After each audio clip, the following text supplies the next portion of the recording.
What's up, everybody, and welcome to this week's episode of Culture Bust. Look, I got t-shirts made. I'm super pumped and excited about that, but I'm even more excited about my next guest, which is Claudio with Win Rate Consulting. This guy is a fantastic leader and sales coach. I've known him for Mike, over a decade now? Yeah. That's crazy. I mean, right at 10 years probably. So aside from the friendship, I've taken a lot of stuff from this guy that has helped my personal career and brand, and I just wanted to bring him on. He's got some amazing things to share with the sales process. So Mike, welcome to the show, my man. Appreciate it, man. I'm excited about it. We So, share an incredible passion for selling, no doubt. do you like my shirt? I love it.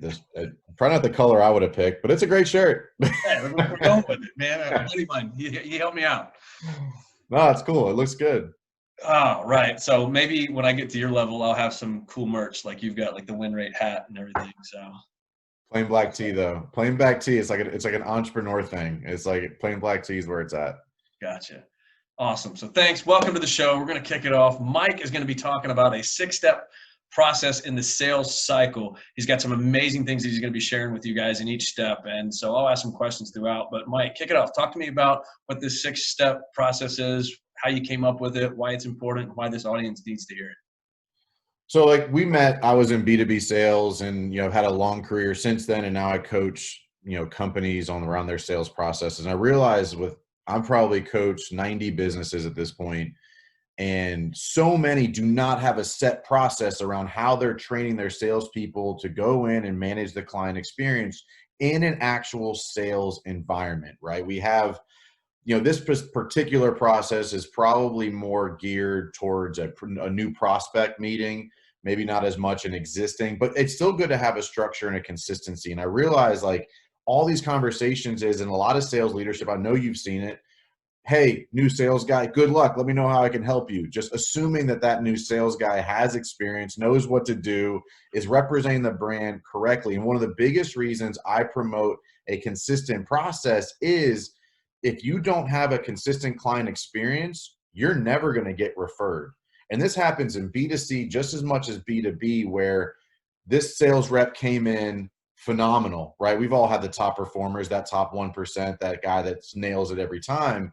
But if another client gets your C player, which every team has a C player, and they don't have a good experience, but the same person referred the company, you run into situations where they don't know which version of you they're going to get that day, or they don't know which sales rep they're going to get, and they get hesitant to refer you, or they get hesitant to bring you in because they've heard some bad things about it. I mean, obviously in big corporations, that happens a lot with you have a team of 40 to 50 people. I'm sure you have.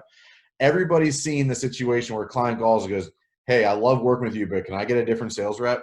Like that happens, and it's unfortunate, but it's because they just don't follow the same process, the same situation. Oh, man, I've been there. So I love it when I have guests on here that just they come right out the chute and they're going to start stepping on toes. I hope you guys are ready to take notes because this is good. This is good. So walk me through this process. Talk All right. So I'm going to give you the 6 steps so that everybody can take the notes, and then I'm going to dig into kind of a little bit more detail around how to go about doing it. It does not matter who you're selling to or what you're selling to. I have sold to homeowners in retail, and I have sold to Fortune 100 companies. And I've used the same similar approach every time. And I think a lot of this, you're going to be like, oh, that makes sense. And oh, I agree with that, but maybe never put it into such a structure. So the first step is you have to break the ice. Absolutely necessary. You got to start building rapport, which is number 2. Break the ice, build rapport. Set the agenda, collect scope, soft close, set next steps. Those 6 parts of a sales process can be customized to any industry, any personality, any product or service. It doesn't matter. You got to break the ice. You got to build rapport. You got to set the agenda. You got to collect scope. You got to soft close, and you got to set next steps. That is one of the biggest aha moments I had, because those are the 6 steps that most salespeople miss, especially new sales reps. They walk in, they're uncomfortable, they're trying to follow some script that somebody told them to follow, and they just don't feel natural. They don't come across as natural. So the first thing when you look at breaking the ice, there's 2 things that I do, and I've done this in B2B and B2C environments. Give a compliment, ask a question. Give a compliment, ask an open-ended question. Let's be specific. Hey, that's a phenomenal picture of your family. When was that taken? Hey, I love the fact that you like that. Why is that so important to you? Like, get them talking about themselves, which every human being loves doing. And the minute you do that, their guard, they're like, hey, I'm here to battle this sales guy, immediately goes down because, oh, you want to hear about me? Let me start talking about me. So the second thing is build rapport. Building rapport can mean a lot of different things. For me, it was always understanding their decision criteria and timeline. Why now? What's driving this? Why are we meeting today? Why did you take this meeting? What's so important about solving this problem? Because I can use all of that to guide the scope conversation we're going to have later. Because a lot of times we've all seen it. The client thinks they know why they're having the problem. They think they know why they want to, purchase your service or product. But 9 times out of 10, I'll tell you the client's assumptions and expectations of what you're there for don't line up. Why they're having the problem. They're trying to put a Band-Aid on an oil leak, right? Like it's just, they don't understand the enormity or the whole process. So if you understand what's driving the decision, who's involved, what the timeline is, how big of a priority is solving this problem. Because look, there's a lot of times you're selling something that's not a huge priority to them. They took the meeting because they want to hear about this product or service, or maybe you just were that naggy prospector that just wouldn't stop sending DMs on LinkedIn. They're like, I'll just take this meeting and get this guy to shut up. But understanding how big of a priority that is. So the building rapport for me is significantly around decision, criteria, timeline, and players. A lot of people wait till the end to uncover that. I want that information at the beginning so I can guide the scope conversation differently based on those answers. I think a lot of people have a different perspective on building rapport. I think a lot of people think building rapport is a part of that breaking the ice phase. And I see that in a lot of sales meetings that I'm in. Well, if you just walk in and be like, hey, thanks for meeting with me today. We're here to talk about this. You've built no personal relationship with that person. You're just another salesperson. And like, look, me and you are gifted with great charisma, likability, friendliness. Not all salespeople have that. We have that. So it's easy for us to walk in and like the minute you get somebody smiling or laughing, you've reached a new level of relationship with them. Right? So build rapport and set the agenda. Those could be swapped if you wanted to. You could break the ice and then set the agenda. I like doing the, hey, here's who I am. Let's break the ice. Let's build some rapport. Hey, what's going on? Why am I here? This, and then I set the agenda from there. Here's how we're going to accomplish the rest of this meeting. Here's what we're going to talk about to determine, are you interested or not? And then here's how we're going to set next steps. Does that work for you? And is there anything you want to add? Is the most powerful question you can ask as part of the agenda setting. Here's why. Every time a client meets with you, there's a preconceived question, there's a preconceived priority or a preconceived fear that they want to get uncovered as part of this meeting. So you set the agenda because it's your job to guide the experience. It's their job to make sure they get the questions. But if you don't give them a window to ask a question, because they're not going to ask it if it doesn't make sense in the conversation a lot of the time. So explain the agenda. Does that work for you? And is there anything you want to add? And you're going to get a number of answers. This, that, or the other thing. I sold for Verizon Wireless, right? I'm coming in and trying to sell them iPads, and they want to talk about the bill. Hey, what was this charge on page 987? No, that's not what we're here to talk about. So you might get the things. You're going to give one of 3 answers based on what they say. Is there anything you want to add? Great, we're going to cover that already. No, that's not really what we're here to talk about today. I want to be mindful of your time. Or, hey, let's schedule another meeting to make sure we get that covered because that's kind of off topic for what we're here to talk about today. That's basically one of 3 answers. Yes, no, later. That's it. But it gives them the ability to put their priorities on the table again. Hey, here's what I want to talk about today. Does that work for you? Again, it gets their permission-based selling. And then is there anything you want to add? Helps them be and feel like they're in control or part of the decision-making around what is this meeting going to look like? Right? So then scope. What is the biggest problem, fear, or anxiety that you're hoping to accomplish by us talking today? How important is it for you to solve that? And kind of blending the conversation between what are we trying to do here and the discovery conversation of building rapport around their decision criteria, timeline, and players. So when you get into the scope collection, it's going to be different for every industry to an extent, but you want to have a set 3 to 5 questions that you ask every new prospect meeting, especially in the discovery. Hey, this is the first time we're meeting. You want your team to be asking a consistent number of questions. Does it work every time? No, but there's certain information that either whether it's the most senior or the most newest sales rep you have that you have to have in order to present the proper solution to them. So there's a certain amount of, so that scope, I'm going to leave that. I'm not going to get too far into that on this call, but it's very important to have a set number of, I mean, obviously with the company you've been working for, having some sort of a form that they fill out can be very powerful, but making sure that the scope collection is somewhat standardized so that when they come back to the office, whether they're new or old, you can formulate a modern proposal for them, because the new guy's not going to know what to ask and the old guy's stuck in his ways. Both ways don't work for creating a modern proposal in the way that clients want to engage with us now. They see information, make decisions. It's a little bit different than it was 5 or 10 years ago. Soft close. I know you've seen it missed. I've missed it. You've missed it. Don't lie to me. You've missed the soft close. But here's the formula for the soft close. If I can accomplish X scope within Y budget by Z time frame, are you prepared to move forward with us? Because scope, money, and timing are the top 3 objections that people use when they don't want to tell you the real reason. So you take those 3 objections off the table by saying, if I can do this scope within that budget by this timeline, are you prepared to move forward with me? You're going to uncover the deeper rooted objections that they're going to bring to the table. It could be a partner. It could be a competitor. It could be a relationship. I mean, all the other reasons I get into it, but that's where you're going to get into the real objection that they might have. Hey, actually, no, I'm not, because I'm meeting with 3 other people. Oh, great. Who are you meeting with? Great idea. Love that. What are you going to be doing to compare me to them? I want to make sure that I can help you accomplish an apples to apples comparison, because all of our quotes are going to look a little bit different.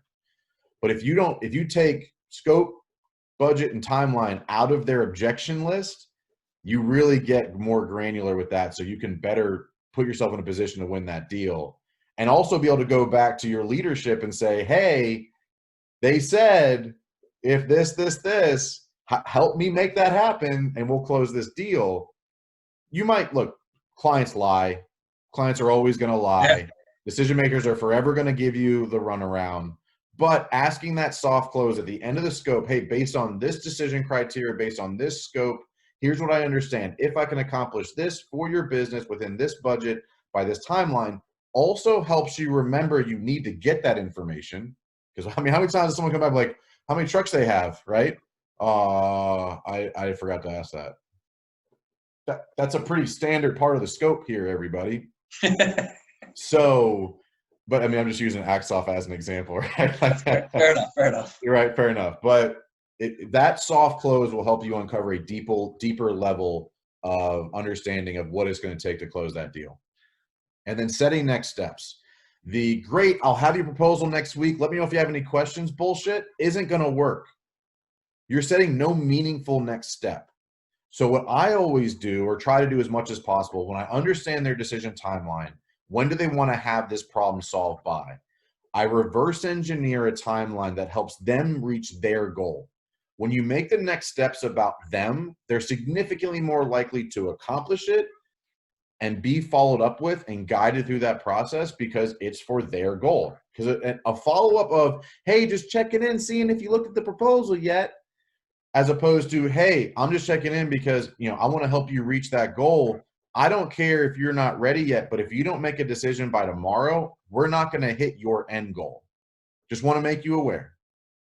That's more consultative, more we're in this together as a partnership, as opposed to, hey, just checking in. Hey, just checking in. Everyone say, hey, have you talked to the partner? No, like, this helps you be a professional and guide them. So when you set next steps, you set specific dates with specific to-do items with specific ownership.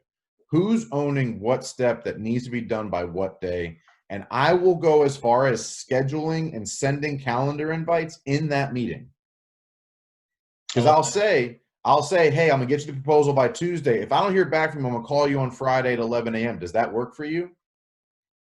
Now you're not like worried about following up because they should be expecting it. And it differentiates you from your competition because you actually said you were going to do something and then followed through on it by sending a proposal on Tuesday and following up on Friday when the other guy hasn't even returned 3 phone calls.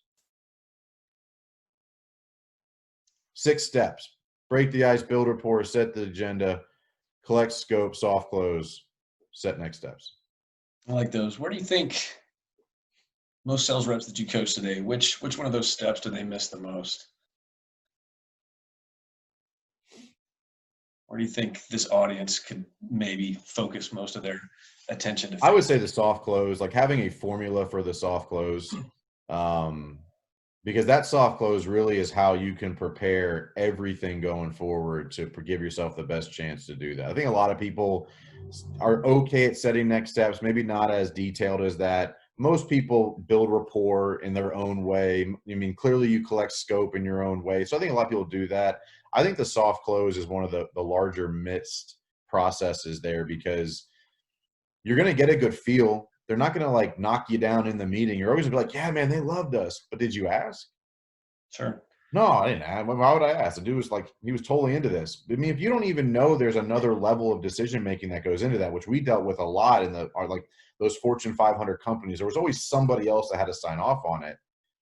If you ask, are you prepared to move forward with us? And they have to say, no, like I got to get so-and-so to sign off on it. If you don't ask that question, you're never going to know there's the wizard behind the cloak, right? It's kind of like that part of your scope and timing and budget. If you're not asking the person with the appropriate authority, then there's a whole other step to this whole process. A whole other step, right? And you want to uncover as much as you can to be able to give yourself the best chance to close the deal in your entire sales process, because some of it's going to be research, some of it's going to be references, some of it's going to be proof of concept, some of it's going to be, you know, specs and security and IT, and there's a lot of steps that go into the B2B world, right?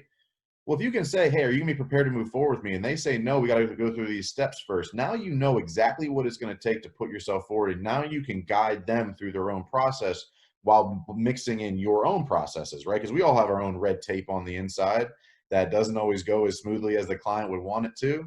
But now you know what it's going to take. And that soft close, walking out of that meeting knowing whether or not it's even worth the time going through, because there's a lot of times building that proposal out might take days, weeks even, right? Well, I mean, if they're not really ready to go through it and they're going to get 5 or 6 other opinions on it, maybe it's not worth the remainder of your time because they might just be price shopping you. So I'd say that's probably the biggest miss. I don't know. I mean, you've been managing sales teams for 10 years. What do you think is the number one miss thing? It's not just that they miss on the soft close. They miss on the right way to close at times. Yep. I tell my team, close early and often. Yep. I mean, you should be closing people early. Like you're talking about your soft close. I mean, I ask people up front, like, are you guys prepared to purchase the solution that you're looking for right now? Like, I just need to know, or are they just doing some research, right? Yeah. I mean, how many times have you been a part of somebody's research scenario where they're compiling stuff for maybe a later date? They're going to put out some RFQ or RFP, or they're just wanting to see what else is out there to go and develop it internally themselves. I mean, we run into all sorts of cases. So I try to find out, like, if you guys find what you're looking for, I mean, are you guys prepared to buy now? Like, and then that'd be part of my normal like qualification process, right? Like if you're meeting with them, it's likely that, you know, you've qualified them somehow. But that's a great point. I mean, I've seen salespeople just, I got a meeting, yay, and go run it. Like they didn't ask any questions. The other thing is, I feel like too many sales reps, too many sales trainings out there, too many sales coaches. They're trying to be clever and they're trying to skirt the asking for the business in a weird way that when the buyer actually catches you, they're kind of annoyed with how you went about it. And I think it's important for sales teams to be pretty frank, or sales reps to be frank with who they are. Like I tell them all the time, like, hey, I'm excited about this meeting and talking to you guys about my solution, but you do know I'm in sales and I can't wait to charge you a lot of money, right? And it breaks the ice right there in a way that's a little comical. They all laugh, they all smile about it, but they know that my intent is to sell them something. And it's not Right. to walk out shaking hands with, dude, you're an incredible presenter. I don't get paid on presenting. I don't care if I'm an excellent conversationalist. So is my 6-year-old. You know, I need the green. I need the dough. That's the lifeblood of my organization. And so I I would agree with you there. The closing piece is probably one of the toughest steps, but it's not just the closing piece. It's closing appropriately, correctly, early and often. Win fast, win often, man. I love It's it. I it's a love it. lifestyle. I love it. Well, dude, we're gonna wrap it up here pretty quickly. So, Mike, for the audience here, if there's one parting piece of wisdom, one piece of advice, one tip out of all this that you've learned over the years that you could bestow to everybody watching, what would it be? Don't base how comfortable you are selling what you sell based on what you can afford, because you're not your ideal client. Ooh, that was tough. That one's good. Guys, you heard it here on Culture Bust. This is Mike Claudio with Win Rate Consulting. Mike, thank you so much for being on the show. Appreciate it, man.